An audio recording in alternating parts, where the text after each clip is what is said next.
Bayan, please subscribe sa Erwin Tulfo official YouTube channel at huwag kalimutan i-ring ang bell button para kayo ay ma-notify sa mga bago naming video. Nasa linya po si Brigadier General Ildebrandi Yusana, ang tagapagsalita po ng Pambansang Pulisya. Magandang umaga, General Yusana, sir. Magandang umaga po, Sir Erwin, at sa inyo po mga taga-subaybay. General, sir, ay pinaubaya na po ng Malacanang dahil marami pong mga nagtatanong yung nangyari po kay General Sinas na yung akusasyon po ng lokal na pamahalaan ng Mindoro na may mga hindi siya nasunod na protocol. Sabi po ng palasyo ay ipaubaya na sa DILG yung investigasyon kung may nalabag nga na mga health and safety protocol ang Chief PNP. Ano po ang reaksyon nyo rito, General Yusana, sir? Thank you, sir. Well, una na po nagpahayag ang Regional Director ng PRO4 Mirmaropa, General Pascual Muñoz, kung ano pong aktual na nangyari po doon sa Mindoro. No? Una na po, ang ating Chief PNP na napaka-compliant po sa usapin ng minimum health protocols, nagpa-swab test po siya ng March 9. Yung March 9 pong yun, intended sa pagbisita niya po sa Mindoro. Bukod po dito, nag-apply din po siya online. Meron din po yung travel confirmation pass na dapat niyang applyan para makapasok po siya sa within the jurisdiction ng Calapan City. Both of these, kinumply niya para masigurado niya na makapapasok po siya sa Mindoro. Yung pumunta po siya sa Mindoro, dahil negative naman po siya, base sa swab test, dumating po siya via chopper, diretso po sa compound ng regional headquarters. Dito po, pagdating po niya dito, tumaan po siya ng mga requirements ng protocols, and along with that, nagpa-take na naman po siya, prior to that, ng swab test, intended sa pagbisita niya po sana sa Palawan ng March 11. Kasi hindi na po siya babalik sa Manila, diretso na po from Mindoro to Palawan. Doon po sa result nung nangyari para sa Palawan niya, na nandun na nga po siya sa Mindoro, doon na po siya nagkaroon ng positive result. So minabuti niya na bumalik na sa Manila, hindi na po siya diretso pa sa Palawan para makapag-isolate na po siya dahil naibigay na po yung notice sa kanya na positive. More than 50 plus na po si Chief PNP na nakapag-take ng swab test, and all these results, puro negative. It was only the last time na naging positive po siya. Siguro higit pa po sa ibang government officials yung kanyang mga dinaan ng swab test. And every time he moves, he has to see to it na makapag-comply siya sa requirement. Kahit pa sabihin na natin, ang DILG po ay nagkaroon na ng pagpapaluwag sa mga government officials na hindi na kailangan ng compliance sa iba pang mga panuntunan na ipinadhana ng last year po. Pero may sinasabi kasi po ang LGU, sir, na meron daw isa doon na step or process na hindi po nasunod. Ang sagot po yata ng PNP rito, paano susunod kung hindi naman namin alam na meron pala kayong ipinatutupad na ganito? Tama po, General Yusana? Well, bukod po doon, yung sinasabi nilang panuntunan na ikay dadaan sa port dahil daw po nag-chopper si Chief. Alam naman po natin, our Chief PNP is Chief PNP. Yung kanyang time is so important. Yung pagdaan po sa port, kailangan po na ikaw ay asikasuin ng kanilang personnel.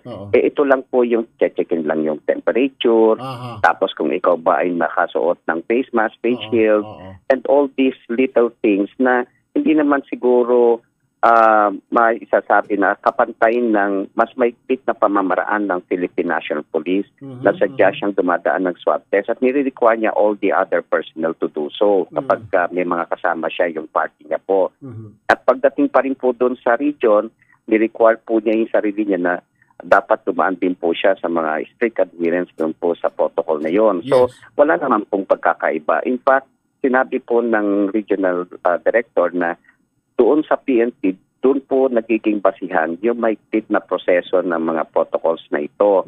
Yung pong sa ibang mga lugar sa Mindoro, hindi naman po sila talaga ganun ka higpit. Kaya minabuti na ng pagdating po ni Chief PNP via chopper, lumapag po sila, doon po pinrocess yung requirement pong yon. Alright.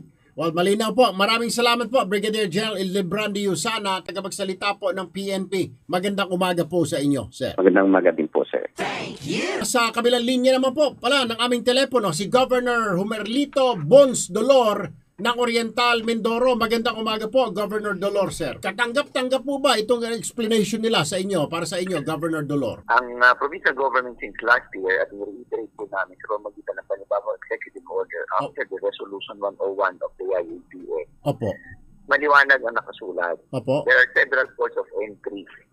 Ano po? Doon, the ports of entry po natin ay manned by different personnel. Yes. So pag dito po sa Calapan City Port, dumaan ang ibig sabihin, ito po yung major port of entry namin, ang magbabantay po dito pag papunta po ng Taco going to Puerto Galera, papunta ng Nauhan going to Bulalakaw, ay ang provincial government. Yes. Ngunit kung ang destiny po na LGU ay City of Calapan, it's the city government of Calapan that is in charge. No? So pag ang destination na LGU ay Calapan, I will repeat, it's the Calapan city government that is in charge of the health profiling. But it doesn't mean na yun lang po ang pwedeng pagdaanan kasi we have Pinamalayan Airport, we have Calapan Airport, yes. and we have Wasig Airport also in Mansalay. On those cases, sir, which is a case-to-case basis, very seldom kasi po ang gumagamit. Direct coordination between the person who is coming is done direct to the LGU concern. As I understand that we're explaining, meron silang coordination with the city government. So kung ano man po ang nangyari, whether nagkaroon ng profiling or hindi, that is already part of the task of the city government. Nevertheless, ngayon pong oras na ito, no, as I said yesterday, it is being investigated kung ano ba talaga yung nangyari, kung nagkaroon ba talaga ng breach of protocol or hindi. However, I found out yesterday that there is a confirmation made and there is an acceptance that is given by the city government. So as far as the coordination issue on the securing part is concerned, there is.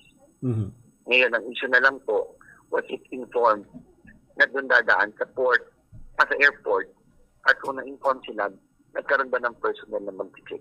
Yun lang po ang issue ngayon, which I still finding out what happened really, sir.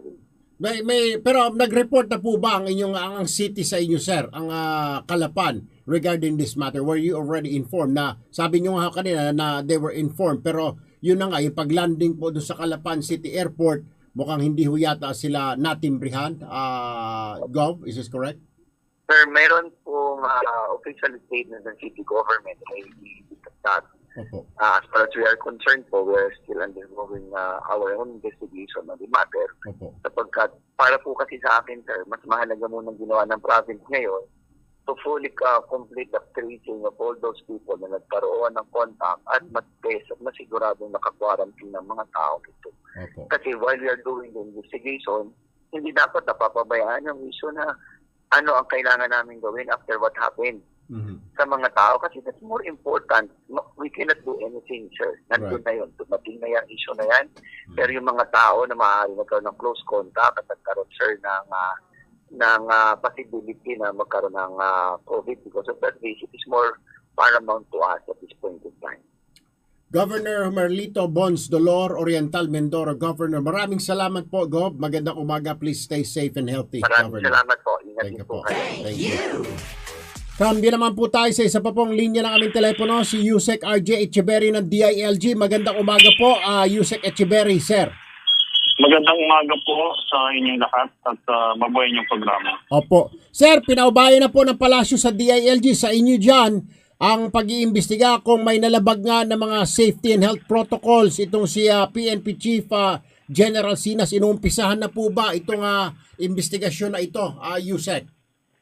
Opo, I think OIC, Yusek Bernie Flores is on top of it. Opo. And I think dinesignate niya na ho yung mga assistant secretary who is in charge for police to investigate on the matter and act on the advice of Malacanang. Kasi sir, may mga nagsasabi, lalo na po yung mga ilang mga kasamahan namin sa hanap buhay, mga komentarista ngayong umaga, parang strike 2 na raw ho ito sa kanyang birthday. Mukhang ala naman daw nangyayari dun sa kaso na yon. Ngayon naman, itong violation ng health protocol na naman, Yusek Echeverry, ano po masasabi niyo ninyo dyan, Yusek? Yeah, one thing that we have to remember, the chief of police is also suffering right now from COVID, no? Tama. COVID positive rin siya. And for one thing, we're also looking into that, no? Tama ho kayo doon, but I think it would be best that the spokesperson for the Chief of Police should answer your question. All right. Okay. Thank you very much po, Yusek RJ Echeverry. Magandang umaga po. Mabuhay po kayo, sir. Stay safe and healthy. Mas mabuhay po kayo. Thank you po. Ayun. Bayan, thank you for watching. Kung nagustuhan ninyo ang video, mag-subscribe at i-like lamang ito.